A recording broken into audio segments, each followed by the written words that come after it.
probably heard about the Congressional Award. So for some of you, it might be review. For others, it may be completely new, but feel free to put your questions in the chat or unmute and just ask your questions throughout. Obviously, it's a pretty small group, so we're able, just ask your questions throughout, whatever the question is. So I will get started. All right, and Betty, can you see this PowerPoint? Looks good. All right, sweet. So the Congressional Award Program, if you are not familiar with it, then this will be new. But it is the highest award Congress bestows on a youth civilian. There we go. So obviously there's different awards if you're participating, if you're a military service member and whatnot, but for a youth civilian between the ages of 13 and a half up through their 23rd year, they can apply for this award. And the gold medal, like I said, is the highest honor given out to a youth civilian. So it's a pretty big award. It's not new. You see, it was founded in 1979. So it's not new to the country. It's been going on for quite a while, but it is somewhat new for Arkansas 4-H to be partnering with it. So we established a partnership back in 2018. We had our first kind of Arkansas 4-Hers getting registered in it. And the idea of the partnership was,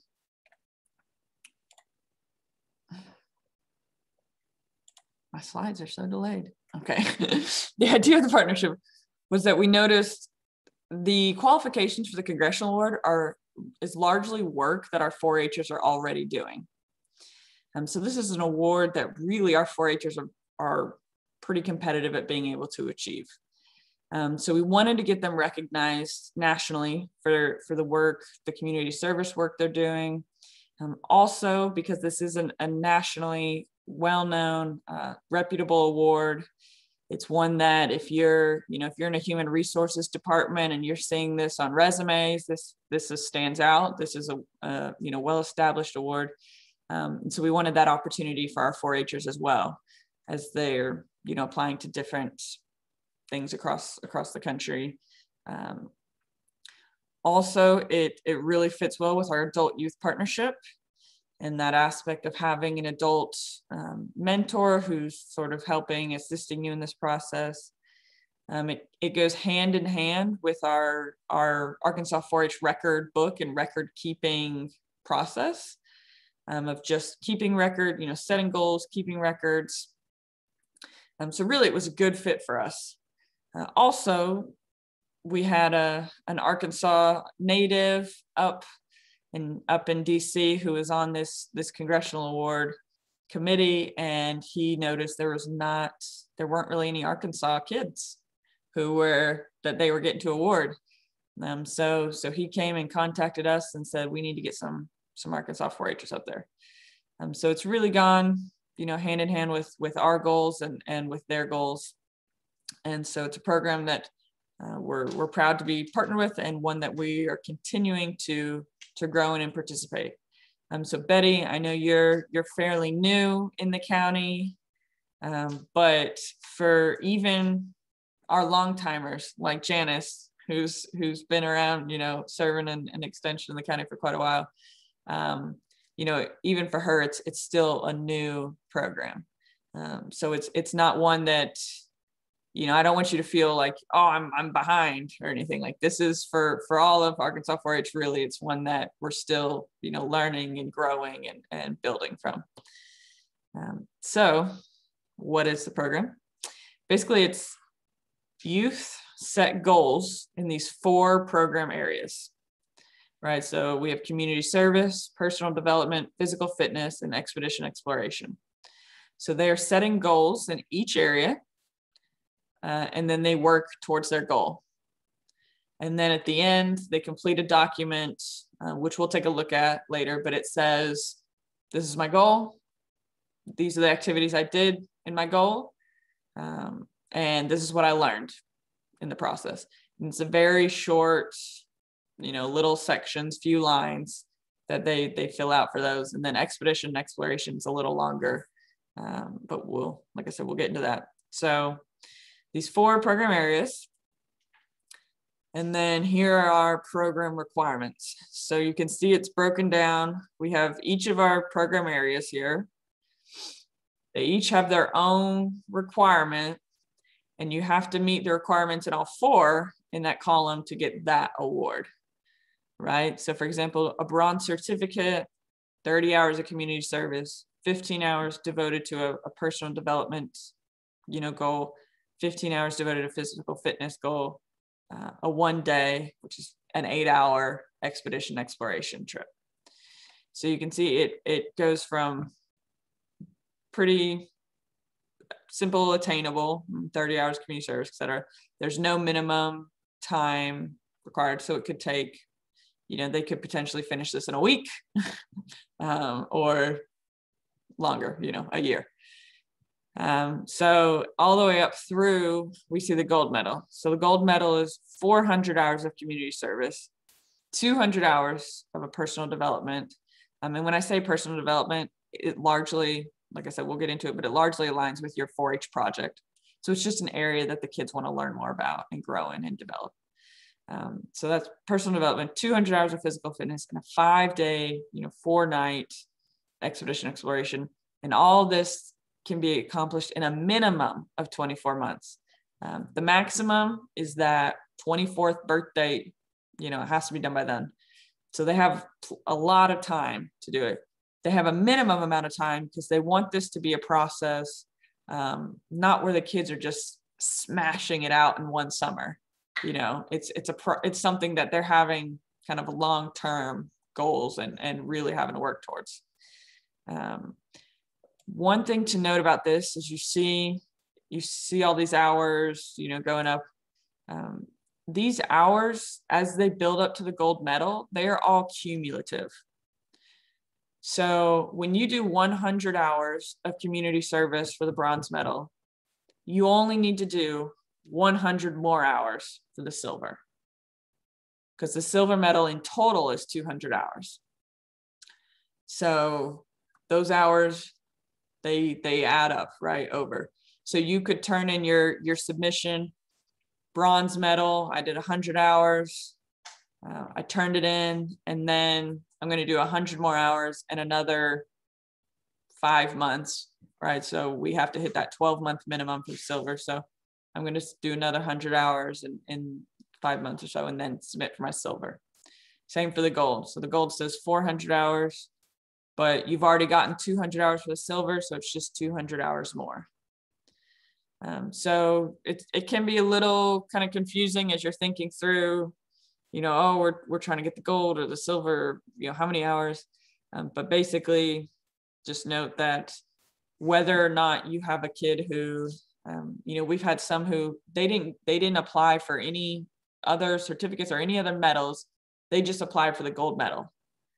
So they set one big, goal for each of those, and they went for the gold medal, and that was their very first application they submitted. And when they submit and they won the gold medal, that means they automatically won all the certificates and the bronze medal and the silver medal. So they get those as well. It's just kind of a matter of whether, your 4-H or your kids, whether you want to work towards the bronze medal, and then after that, add the silver, and then, work towards the gold and make it sort of smaller stepping stones. Or, no, I'm just going to go straight for gold. Either one works. It's just kind of, I'd say partly preference, partly the gold medal obviously has that 2-year minimum. So it's do they have that ability to, go and work on this for 2 years? At least putting in an hour every month, because you have to count it as a month, you need to put an hour in it in each of those areas, right? So if let's say you do 6 months, you're consistent 6 months, you get sick, there's an accident, something happens, and now you don't do anything for another 6 months. And then after that, you start back up again. Well, you would just count the months that you actually did stuff in. And then the months you skipped is fine. You didn't do it. And then you continue counting the months you did. So are there any questions? I know this requirements, and maybe we can come back to this after we talk about the 4 areas and it'll make a little bit more sense. But kind of, we'll keep this in mind as we go through our 4 areas. So the first area is one we're all really pretty familiar with, is community service, voluntary public service. So this is, the kids are serving without getting paid, right? The key kind of thing with this, that one of the questions they ask on the paper is,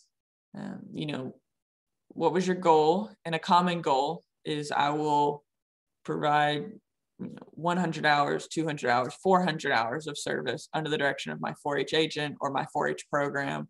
And because we have this partnership, 4-H can kind of just serve as an umbrella. So anything the kids are doing community service wise, even if it isn't a 4-H specific community service project, that's fine. They just, will let you know, hey, I worked 40 hours at the food bank last week, FYI, or something. 40 hours, that would be crazy. Anyway, but just they can kind of keep track of that. The idea is they just sort of have their volunteers, their extension office is that guiding, because at the end, when we sign it, the extension office is going to need to sign off to say, yes, this person did what they said they did. So you do kind of want to be in touch with them, stay, you don't have to track. It doesn't have to be this date, this location, this was the adult supervisor and these are the hours. You don't necessarily need that unless maybe you're not sure if they're actually doing what they're saying. But I know when I worked on it in the county, it was more of, hey, how's your community service hours going? How have you been doing with that? What sort of activities? And she just let me know. So one other thing to note on this one, you can set 4 different goals. So you can set multiple different goals. So if you do, you have a kid who works Boys and Girls Club, he volunteers there, he could have a Boys and Girls Club goal, it's fine. You could have one under the 4-H umbrella, he could have one at a food bank, that sort of thing. The key only kind of hiccup we've run into here a couple times is that because this is a a nonpartisan, kind of non-religious, it's through Congress, they don't want the community service hours to be something that only serves, let's say it only serves those people who come to church on Sunday morning or who are members of your church. It needs to be something that's kind of open to anyone in the community. So we've had some, let's say you have a Mother's Day Out program at your church, where you have your 4-H'er who's volunteering to help watch small kids while moms go out and have a day, and that's open to anyone in the community. Anyone in the community can participate. They don't need to be a member of the church to do it. Then that could count.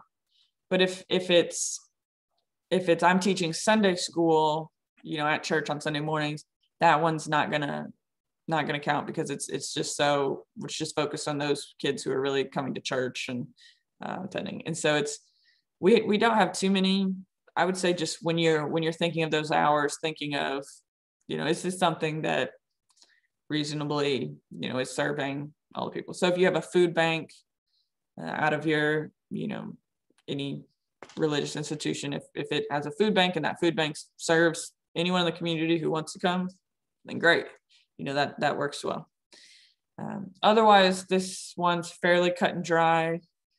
I'd say it's just our 4-H'ers doing their community service work. So anything that they're already doing 4-H, they should include, and then anything extra, they should add in.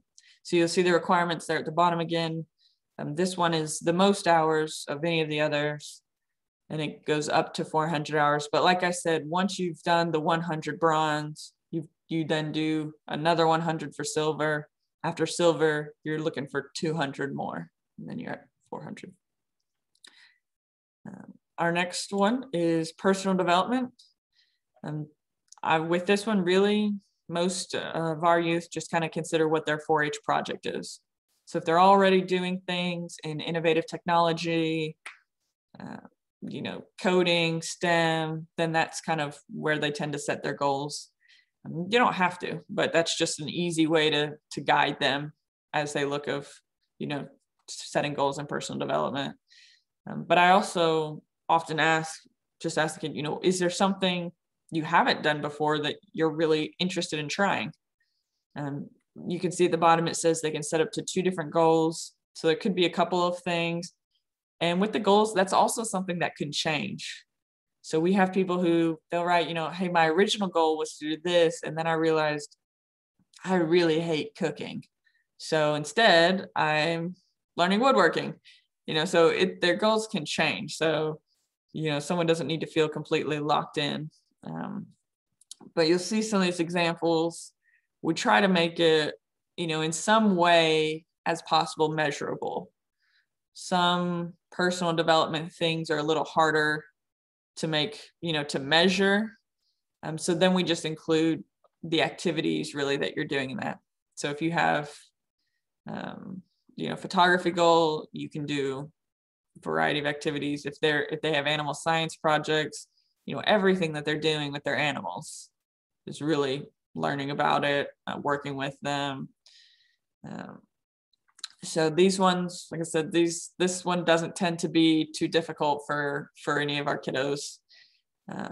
They just kind of see what their 4-H projects are, roll with it.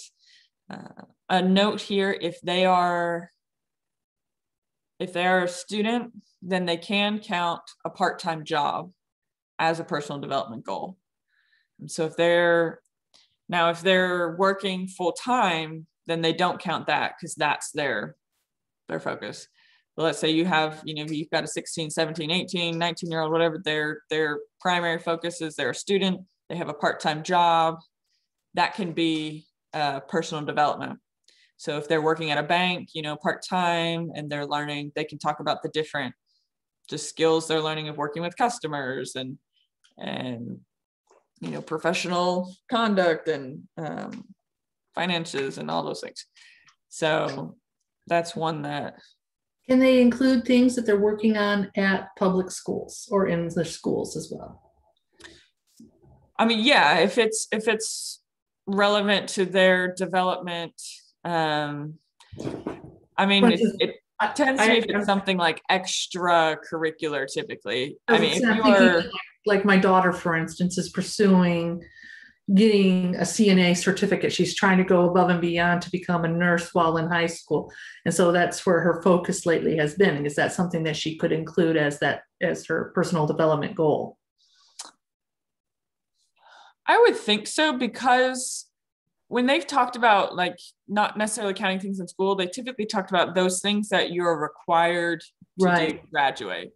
So if I'm required to take English and my goal is to be a writer, I'm not really going to count the hours that I'm sitting in English class because I'm already required to do that. Right. Let's say I'm signing up for, another writing course that's not a requirement, that's extra. I'm signing up for writing camps. I'm going to the college, that sort of thing.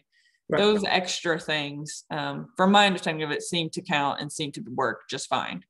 Okay. And that's a good point as we get here to physical fitness is one where if let's say they are in, they're required to take PE, then they can't count PE class. That's not going to be their physical fitness.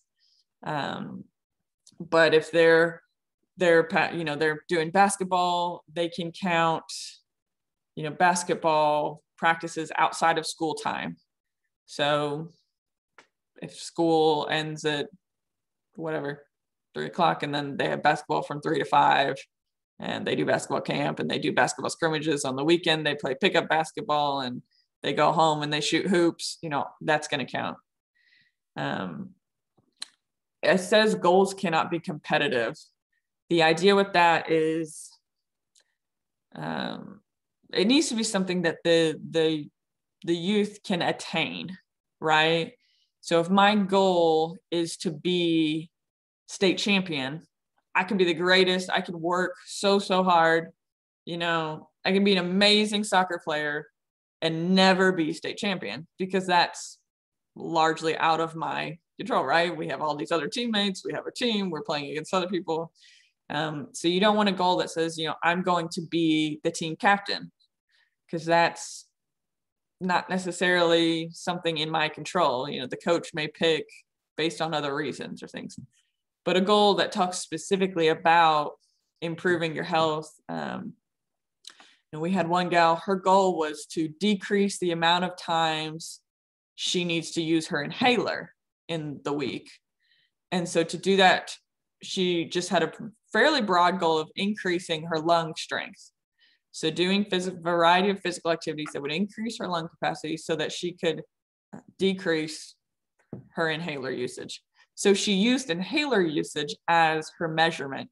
So that at the end, when they said, did your skills improve, she could track that and say, yes, my lungs have gotten stronger. I'm now only using it twice a week or something. So we've seen a broad range here of, some people who are tracking their weightlifting and setting clear goals in that. Some who are just, right now, I don't do anything. My goal is to, walk a mile, nonstop or something without having to rest. Or the point of it is that you have something that's somewhat measurable, so that they're able at the end to say, yes, I improved in this. So whether that's, like you see here, a 3-throw percentage, a time. I had one gal who she just sat down on my office floor and had me record how many push-ups she did in a minute and how many sit-ups she did in a minute. And then she ran a mile and recorded how fast that took. And so her goals were, she wanted to improve in those 3 areas. So this is, like I said, this is one that can be very flexible. The idea is just showing that there is a clear intent of improving physical fitness and something that they can try to measure. And expedition exploration. This is one that normally has the most questions when we get to it. Expedition is about discovering nature, the great outdoors. Exploration is about discovering culture and history and humanity, mankind, right? So there's a couple of, it's a very broad spectrum of things, but the idea is that the youth is organizing, they are the one planning some overnight, couple day, at least 2 day, 1 night for bronze medal experience.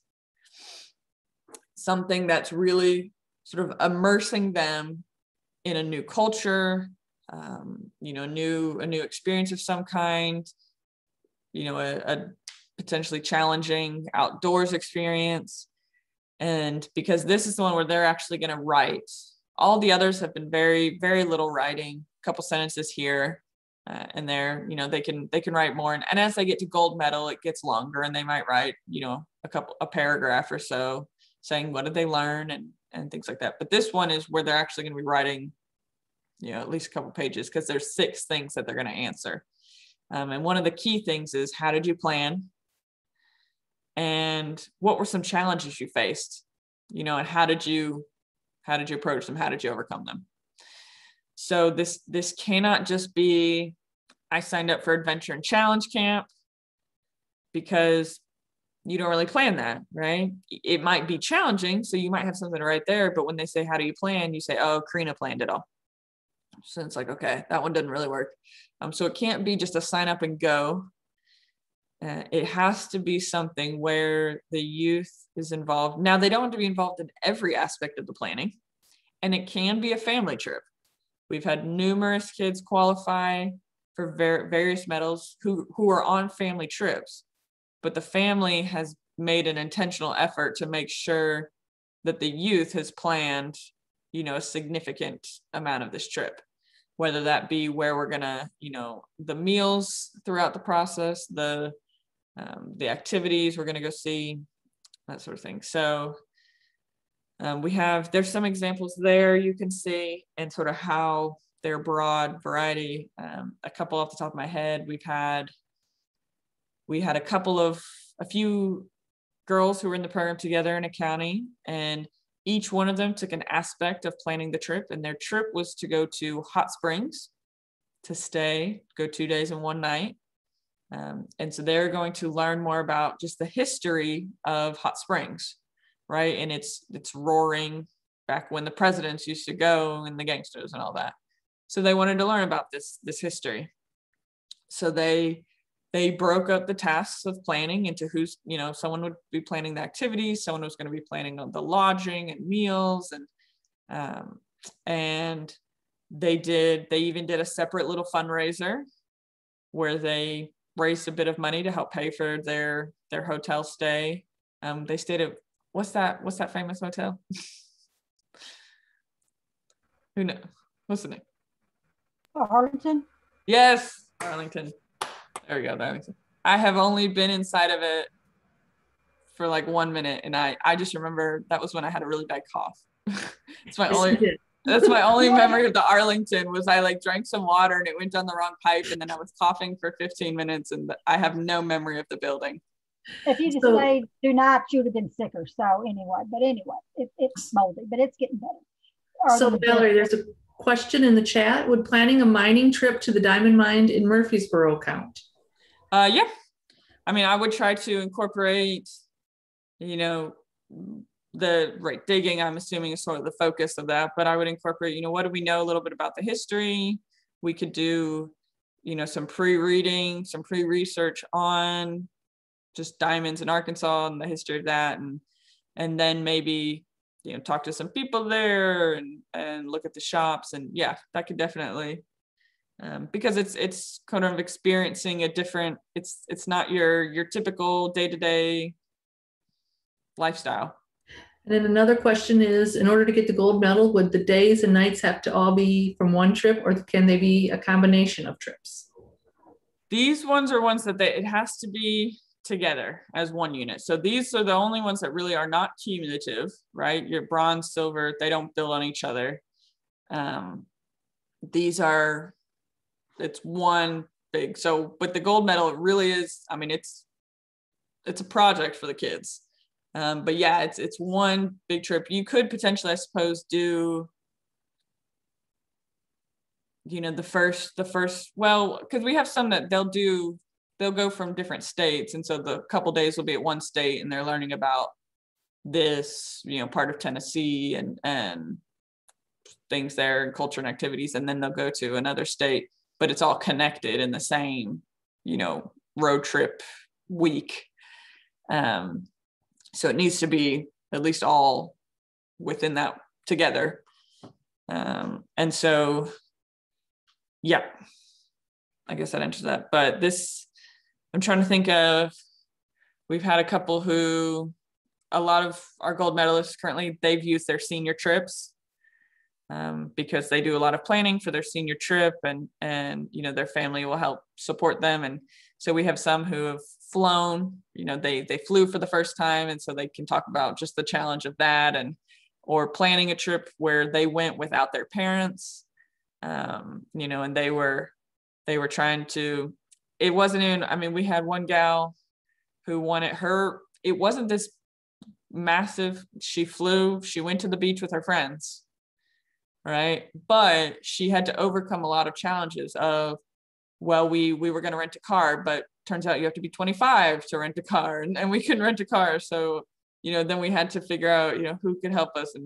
And then we were going to do this, but two of the other girls disagreed, and one wanted to go here and one wanted to go here. And so we had to determine, how are we going to resolve this situation and decide what we're going to do.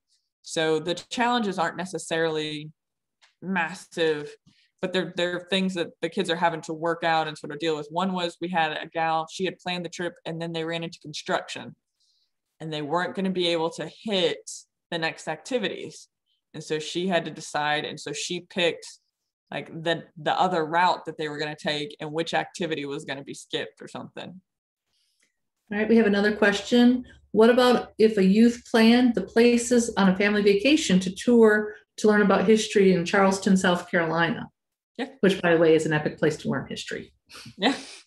Yeah. I mean, that's the idea is, so the key is that when they write about it, what I like to tell them is to focus on what they did in it.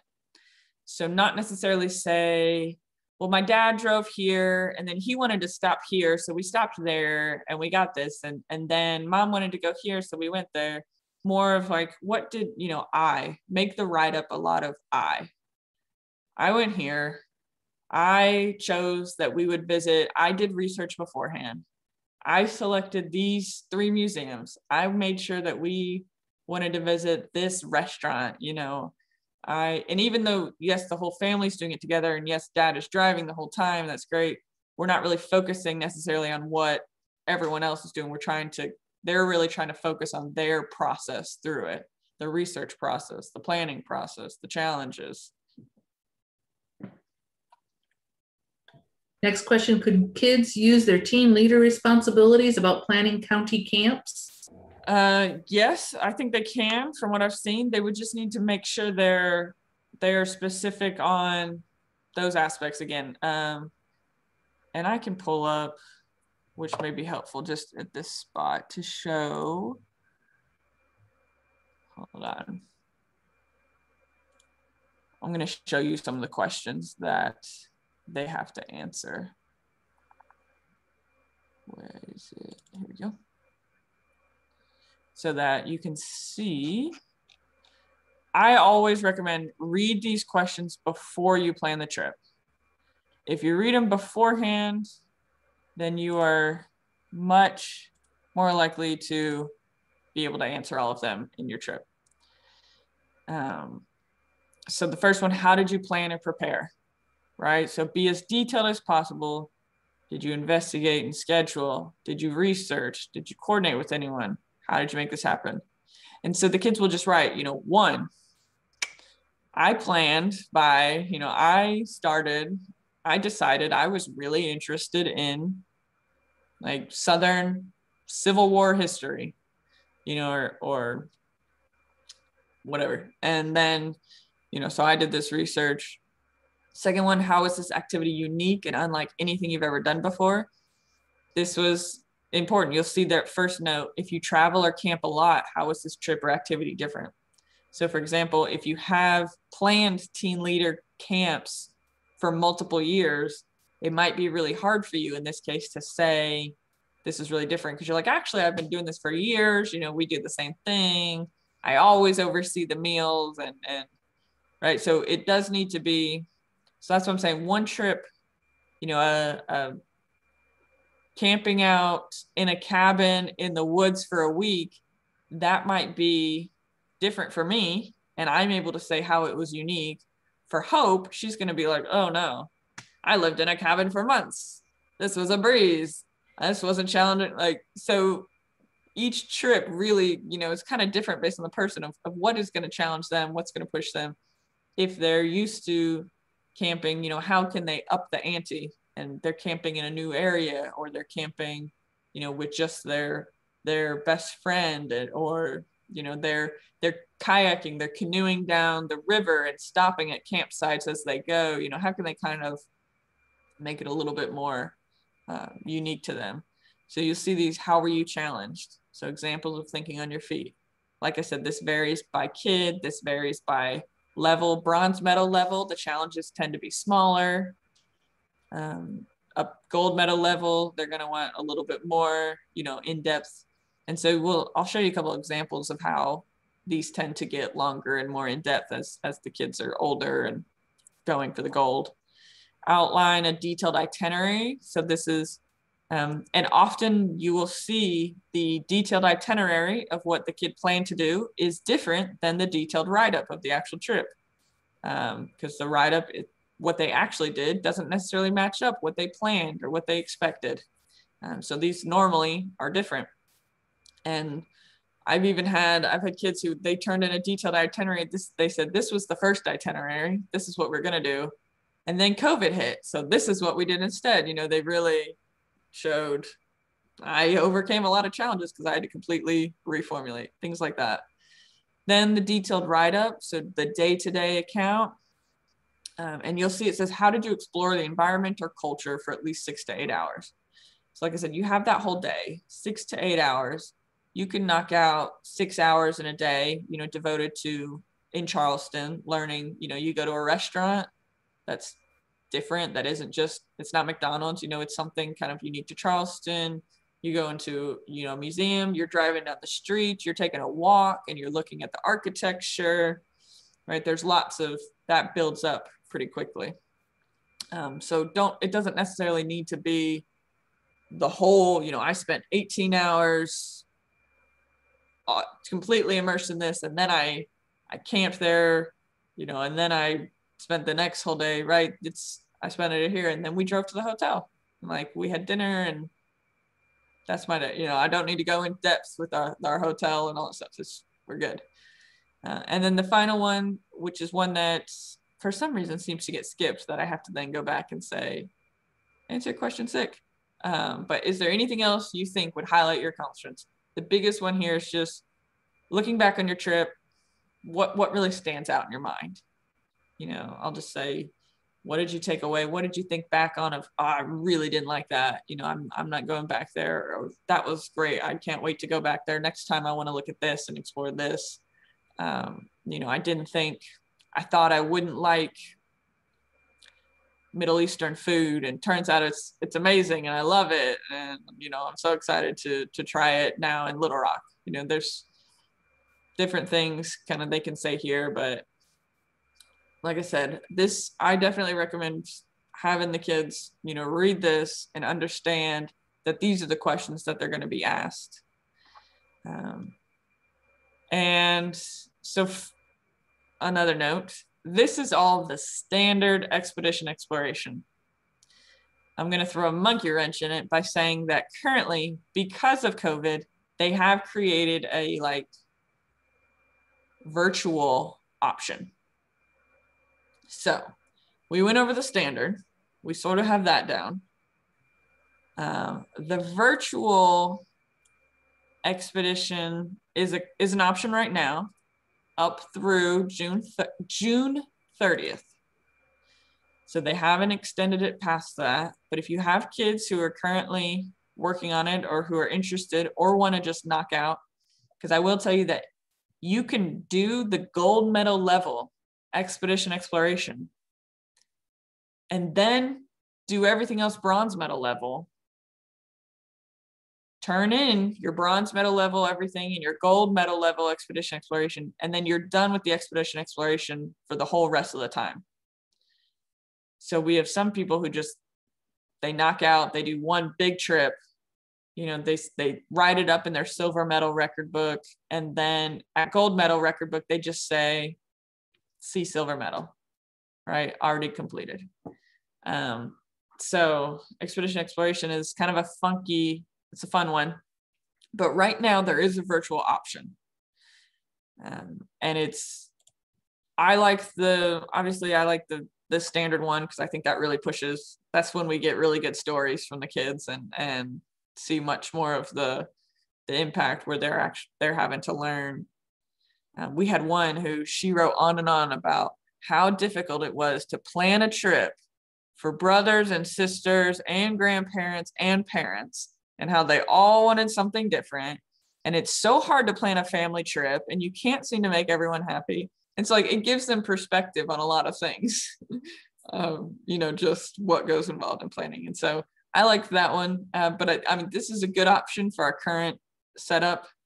And so the idea with this is that the kids are selecting a country, location, culture, and then they're exploring it, right, virtually. And so we do have kids who pick multiple countries and then maybe doing somewhat of a comparison of, I'm looking at France and Korea and Brazil. And I'm going to talk a little bit about how the architecture is different, or how the architecture is, kind of speaks to that culture, and the food, how that's, different in each culture and things like that. But you'll see there's requirements here. So bronze medal is 4 activities, and you're writing 5 to 6 pages. Silver medal, 5 activities. Gold medal, 6 activities. And that means you might have one activity is just a page. Another activity you were really into, you wrote 2 or 3 pages, So it doesn't have to be obviously boom, boom, boom. But the activities they're all here, and I'll show you where to access all this material. But virtual museum tour, we've seen those. I know Arkansas 4-H Facebook page has posted many of them.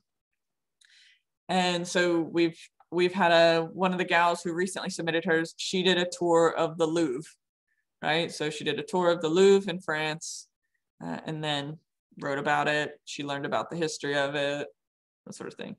So that one's pretty straightforward. You find a museum. And national park tour, also fairly straightforward. So you can do different cultures, different countries, national parks, landmark tours. So she also did like Notre Dame, as a landmark. There's a variety of things you can do there. And then we get a little bit more in depth with our literary art review. So you'll see here film, book, newspaper. I will tell you just as a hint, as you're looking through these, this is a really interesting sort of accessible project for particularly those kids that have been homeschooled.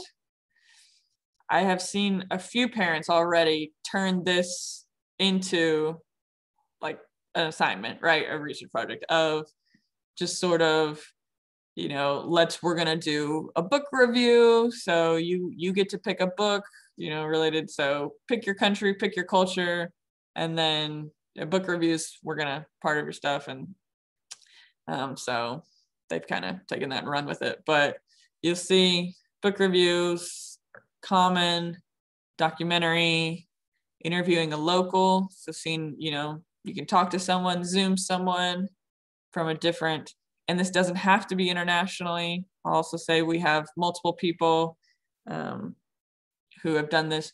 One gal her focus was on the Southern history. So she did fiction and nonfiction. She did a few literary books. She did some museums.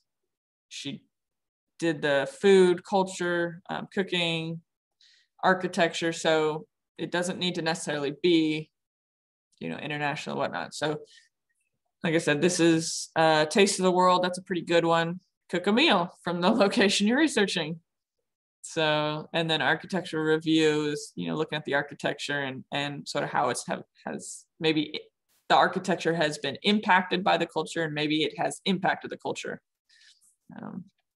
And then there are guidelines and questions that they answer. So they don't have to just think about, okay, I watched this documentary, what do I need to write about it? Basically, okay, I watched this documentary, and then I can follow this and fill it out. Yep. So it can be done as each activity gets its own write-up, or it can be, I'm going to answer all these questions in one long write-up incorporating all these activities. So there's quite a bit of flexibility there too. So yeah, so that's the current virtual option up through June 30th. I don't know if it will be extended after that or not.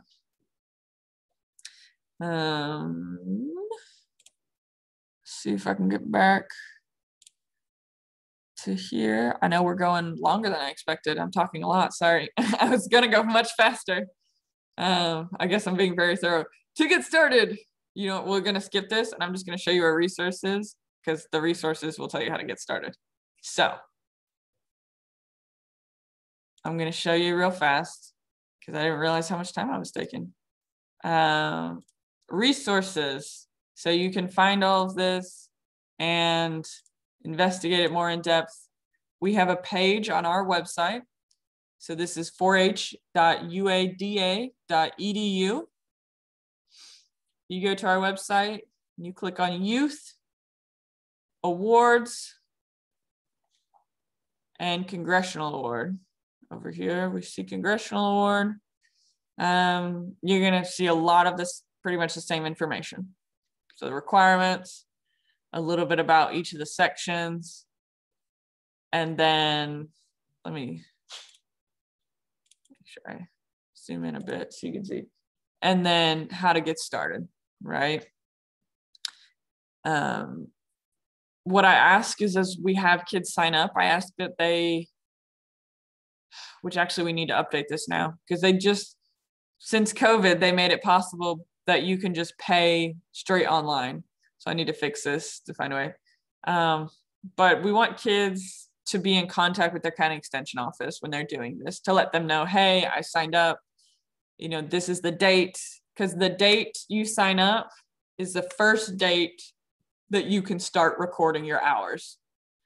So if you sign up today, you can't go back and think about all the hours you did, you know, the last 5 years.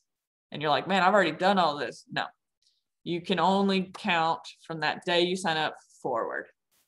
So if you have, you know, if you have clubs who maybe they're 13 and a half, they're 14, they're not entirely sure if they're going to get super into this. It's kind of an interest, but, you know, maybe when they're older and they're starting to think about resumes and they realize, oh, having awards and recognitions is pretty good, it still could be helpful to sign them up then, because then if they get more into it, you know, next year, they've already been signed up. So the hours they had that past year, they could count. So that's where we've lost quite a few kids. We have a lot of seniors or so who are like, oh, this sounds great, I want to get this. And then they realize, oh, but I can't count any of the other stuff I'm doing. No, it's too much. And so getting registered, getting in, because when you register online, it immediately goes into their system as, this is a person, this is the date they started. So now they're active on this date. Is there a way to check that? You just ask me.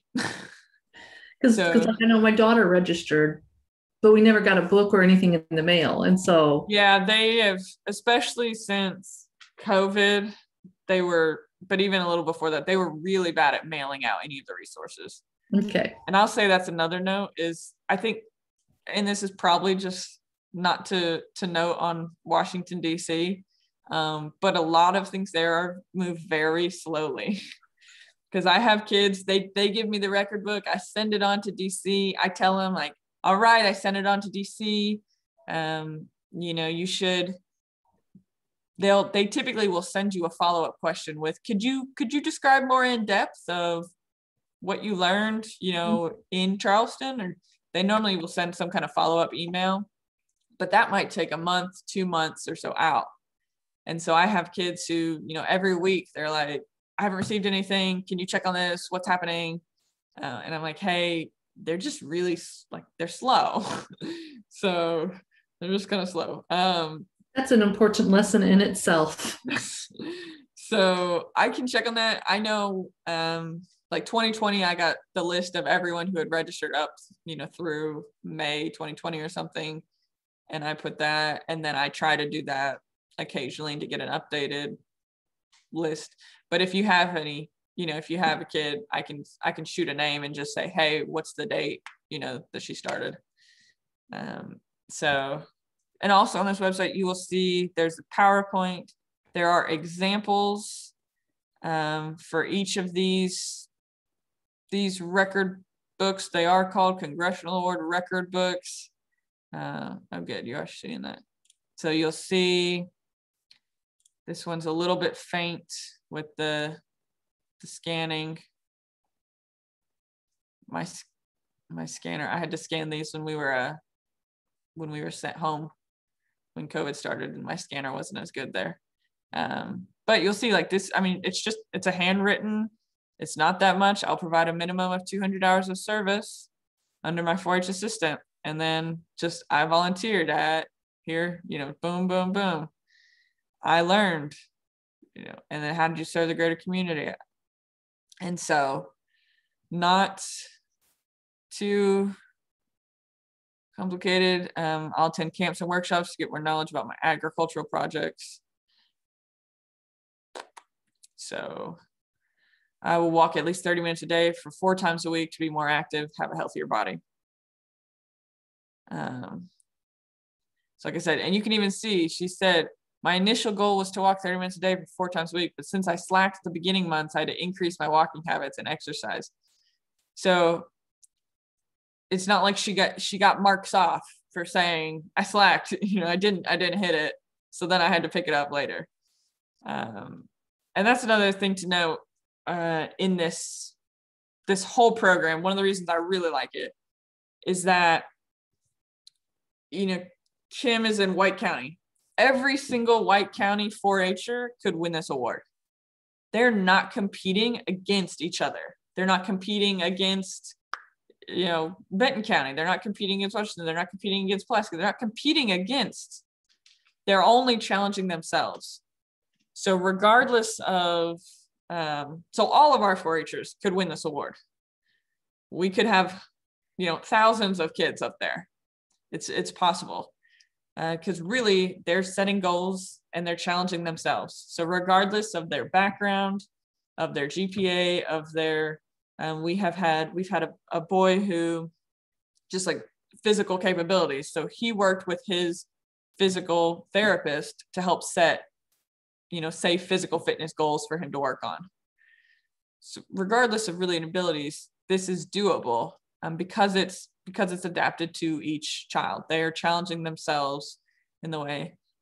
So we had, I don't know who's on here, but we had Josh's physical fitness goals as a college level football player, who got recruited to play football for college. His physical fitness goals are not the same as I will walk at least 30 minutes a day, right? Like if these two are being compared, you'd be like, oh, that guy, dang, he's talking about bench pressing hundreds of pounds. He's really challenging. Or we had, Alice, who she's running half marathons and setting all these times, and we're not comparing them at all. It's the goal is to the child. So I think that's just a good thing about the program. Anyway, you'll see examples for each of I focus on the medal areas because that's when we hand out flyers. We have a sheet on how 4-H projects may fit in, and then a bit on the virtual expedition exploration. And you'll see this register online at congressionalaward.org, and that'll take you straight to the website, which will give you even more information. I streamlined a lot of what they said, so you could come here and register, and you'll get the whole registration page. And they have an option on the registration page, see if I can find it, where it says partnering organization, and we are there at the top, 4-H. So this is kind of what they fill out. All right, so I apologize for going so long. Thank you guys for staying with. If you guys have any other questions, feel free to shout them out. I'm also going to open up a brief poll for the end to just kind of get feedback. And if you have any further ideas for future programs, next month coming up, we've talked to Jesse Voxnick about doing some things on shooting sports, but if you have other programs or interests, just let us know and we will put those together. Do your kids sign up through our agent? Yes, I would. They can sign up online. They're on that website, that register page, so they can sign up and complete everything through there. But I would definitely talk to the agent because the agent will sign off as a validator. So I'm our state advisor, and I sign off on every record book. But the extension office is going to sign off on the validator line.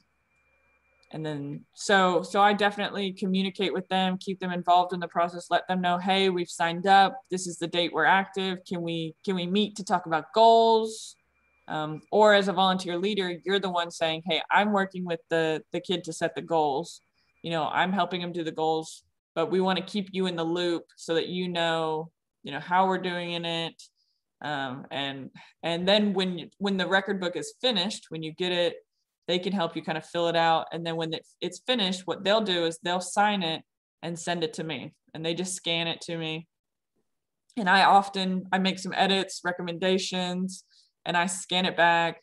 And then they'll work with you, work with the kid, kind of continue. And then once we decide, okay, this is good, we're sending it on to DC, then I sign off on it and send it to DC. If a 4-H ages out, yeah, they can still send it to me. I can help. I'd say one of the benefits, I mean, technically you could submit it straight to DC, but the benefit of sending it to me is we're fully in the loop.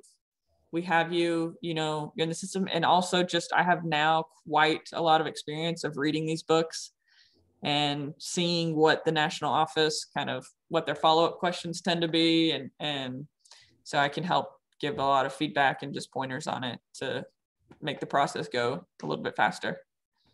But yeah, as long as they're not hitting 24 yet, once they hit 24, we're out. But yeah, and I would definitely speak to your county. Some counties have even offered to pay for it if they have that in their budget and they were able to, budget this beforehand. Others don't have it in a budget. Some clubs help pay for kids in the club who have done it. Is it still free to free and reduced lunch people as well? Yes, if you are on free and reduced lunch, then you get a waiver and you don't need to pay it. So then you can send in a waiver saying, I'm on free and reduced lunch, and then there's no fee.